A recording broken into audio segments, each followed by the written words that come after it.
এখানে একটা জেমিতে রাখা হয়েছে, আর জেমিতির মধ্যে একটা প্লাস্টিকের সাপ রয়েছে, আর এটা প্রাং করার জন্য। কিন্তু মানুষকে ডাকছি ছাত্রগুলো স্কুলে যে তুমি আসো, আর সেই জেমিতিটা খুলতে পারলে তোমাকে টাকা দেবো, কিন্তু কেউ সাহস পায় না। ফলে একটা ছেলে আসলো, কিন্তু সে ভয় পেলো। তারপর একটা ছেলে গিয়ে প্লাস্টিকের সাপটা ধরলো, কারণ তার সাহস রয়েছে। আর আজকে আমরা প্রাং করবো ছোট বাচ্চাদের সাথে, শুধু প্রাং, কেউ সিরিয়াসলি নেবেন না, এটা শুধু প্রাং। তো আমরা কি করছি, এখানে ছাত্রদের পরীক্ষা আজকে, তো তারা কেউ ব্যাগ নিয়ে এসেছে, কেউ ঠোঙ্গা নিয়ে এসেছে, তারপর ওর মধ্যে কিতাব রেখেছে। তা আমরা ঠোঙ্গার মধ্যে সাপটা রাখিয়ে দিলাম, এই জন্য রেখে দিলাম কি বাইরে থেকে ছাত্রগুলোকে ডাক দেবো, দেওয়ার পর বলবো যে দেখো যে তোমার ওই ব্যাগে থেকে বা ঠোঙ্গা থেকে একটা আমাদেরকে কলম দাও। যখন সে কলমের জন্য যাওয়ার পর দেখবে সাপ, তখন সে ভয় পাবে। আর এটা শুধু প্রাঙ্ক হবে, আমরা পরে বলে দেবো বা কিছু খাওয়াবো খুশি হয়ে। প্রাঙ্ক করতেছি যেহেতু, ভয় যদি না পায়। তাহলে কিন্তু আমরা যদি আমাদের সমস্ত চোখ যদি ওই ঠোঙ্গার দিকে থাকে, তাহলে মেয়ে বা ছেলে যে হোক, যার ঠোঙ্গা, সে এসে বুঝতে পারবে যে এখানে কিছু রাখা আছে, সে ভয় পাবে। ওই জন্য আমরা বললাম যে আমরা এখানে ক্লাসের মতো হইবে, আমি ক্লাস করবো, ধরো আমরা কলম চাই দিছি, এভাবে আমরা করবো, টিচিং এর উপর করবো। কিন্তু সেটা ফেল হয়ে যায়, তারপর আমরা এই সাপটা নিয়ে আর একজনের ঠোঙ্গার মধ্যে দেই, সে আসে না। তারপর আমরা ফির আবার একটাই করি যে তোমরা ছাত্র হও, আমি স্যার হই, তোমাদেরকে আমি ক্লাস করাই। সে যখন আসবে বলবো একটা কলম দাও, আমি তাদেরকে ক্লাস করাচ্ছি। সেই রূপে আমরা এই প্রাংটা করতে পারবো। এই যে দেখেন, আমি স্যার হয়ে গেছি।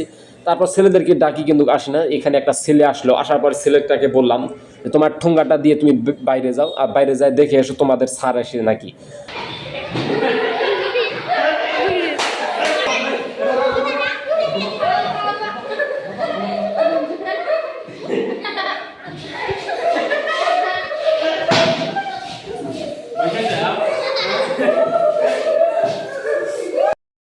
তারপর ছেলেটা কিন্তু অনেক ভয় পেয়েছিল, কিন্তু সে প্রকাশ করলো না।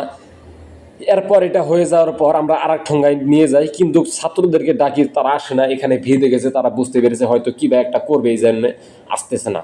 তো তারপর আমরা বলি যে যাই হোক, আমরা প্রাং এখানে করব না, এখানকার মানুষ সমস্ত মানে সবগুলা স্টুডেন্ট বুঝতে পারছে এখানে আছে। তারপরে আমরা আর একটা রুমে যাই, আর এখানে শুধু মেয়ে মানুষগুলা দেখেন, মেয়ে ছাত্রগুলা ঘর শুরছে, ছাত্র না সরি।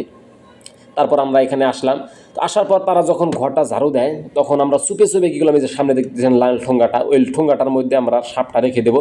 তো আমি সামনের দিকে গেলাম, সামনে গিয়ে ওই মেয়েদেরগুলাকে আবুল দিলাম, যাতে সারা দেখতে না পায়। দেখেন তলে তলে সে সাপটা দিয়ে দিয়েছে এর মধ্যে।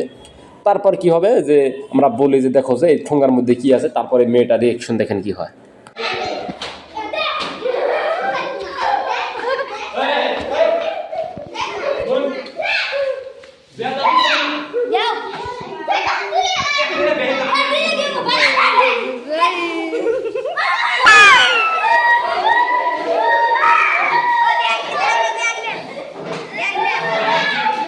আর যে মেয়েটা সাপটা নিয়েছিল, সেটাই যে জুম করে দেখে আছে, যে মেয়েটা, সেই মেয়েটা ভয় পায় না, এটা শরম পায় আছে, ভয় পাওয়ার।